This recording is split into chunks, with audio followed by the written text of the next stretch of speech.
అందరికీ జై భీమ్. నేను Rajesh Mahasena. Welcome to Mahasena media. Jaganmohan Reddy గారు చాలా గొప్పగా చెప్పేవారండి. నేను చేయూత ఇచ్చేస్తున్నాను, నేను అమ్మఒడి ఇచ్చేస్తున్నాను. నేను ఇచ్చే చేయూత అంటే సంవత్సరానికి 18,000. ఆ 18,000తో మొత్తం ఆడవాళ్ళందరూ వాళ్ళు ఉపాధి క్రియేట్ చేసుకుని అందరూ బాగుపడిపోతున్నారని వారు. కానీ ఆ 18,000ని ఆ ఇంట్లో వాళ్ళకి సెల్ ఫోన్ కొనడానికో, పండగ బట్టలు కొనడానికో వాడేసేవారు మన అక్క చెల్లెళ్ళు. అతను ఏ రోజు అతను చేసిన ఏ ఒక్క పనితో ఏ కుటుంబం దాదాపు 2.5 లక్షల కోట్లు పంచాడు.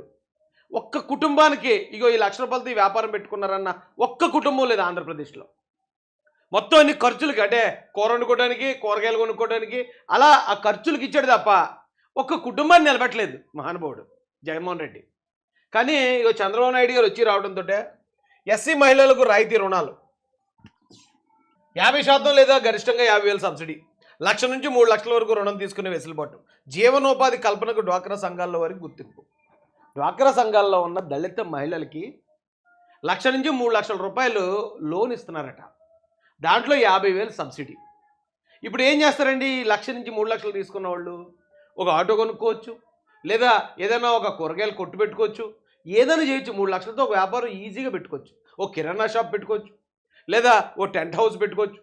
ఏదైనా 3 లక్షల బడ్జెట్తో ఈ చిన్న వ్యాపారం కుటుంబాన్ని అవలేలుగా నెలకు ఒక 15,000 నుంచి 25,000 మధ్యలో ఆదాయం వచ్చేలాగా ఏ వ్యాపారం చేసుకోవచ్చండి.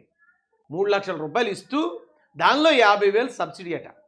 మొదట 1,500 మందికి ఇస్తారటండి ఈ లోన్స్. 50,000 సబ్సిడీ అంటే 50,000 కట్టక్కర్లే. ఉన్న 2.5 లక్షలకు కూడా వడ్డీ ప్రభుత్వమే కట్టడానికి వచ్చేస్తుంది. ప్రభుత్వమే కడతదేమో, అంటే వడ్డీ లేని రుణం. ఒక కుటుంబం అమాంతం సెటిల్ అయిపోవడానికి, తమ కాళ్ళ మీద తమ బతకడానికి 1,500 కుటుంబాలకి సింగిల్ షాట్లో సెటిల్మెంట్ ఇది. ఇలాంటివి చేస్తే కదా జనాలు వేరే ఒకడు ఎవడో ఇస్తాడో డబ్బులు ఇస్తాడో ఆ డబ్బులు వచ్చాక తినాలని ఎవరి వైపు అర్రులు చాచకుండా ఉంటారు, ఆత్మగౌరవంతో బతుకుతారు. చంద్రబాబు నాయుడు గారు కుటుంబాన్ని నిలబెడతారు. ఆ తర్వాత ఆయన పట్టించుకోరా ఓటేస్తారా ఏ తర్వాత విషయం. ఆయన చేతిలో అధికారం ఉంది, ప్రజలు అధికారం ఇచ్చారు. కుటుంబాలను నిలబెట్టేయటమే, వాళ్ళకి ఆదాయాన్ని క్రియేట్ చేసేయటమే, వాళ్ళని లక్షాధికారులు చేయడానికి ఏ అవకాశం ఉంటే ఆ అవకాశంలో ముందుకు వెళ్ళిపోతారు అంతే ఆయన. కానీ జగన్మోహన్ రెడ్డి అలా కాదు. జగన్మోహన్ రెడ్డి ప్రతి సంవత్సరం నేను ఇచ్చే డబ్బుల కోసం వెయిట్ చేయాలి. మనం ఒకేసారి వాళ్ళు కడుపు నిండా ఇచ్చేసామంటే వాళ్ళు మనల్ని మర్చిపోతారేమో, మనకు ఓటేయరేమో అనే ఒక పెత్తందారు ఆలోచనతో ముందుకెళ్ళాడు అతను. ఒక పెత్తందారు ఆలోచనతో ముందుకెళ్ళాడు కాబట్టే తుడిసేసి మూలన పోగొట్టేశారు. అలా నువ్వేదో నీ సొంత డబ్బులు ఇచ్చినట్టు, నీ బాబు నీ తాత డబ్బులు ఇచ్చినట్టు నీ ఫీలింగ్ ఏంటయా? అది మేం కట్టిన డబ్బుల్లో మాకు ఇచ్చేదే కదా నువ్వని తుడిసి మూలన పోగొట్టేశారు జగన్మోహన్ రెడ్డిని. అద్భుతమైన పథకం అండి నారా చంద్రబాబు నాయుడు గారు తీసుకొచ్చారు కేంద్ర ప్రభుత్వ సహకారంతో.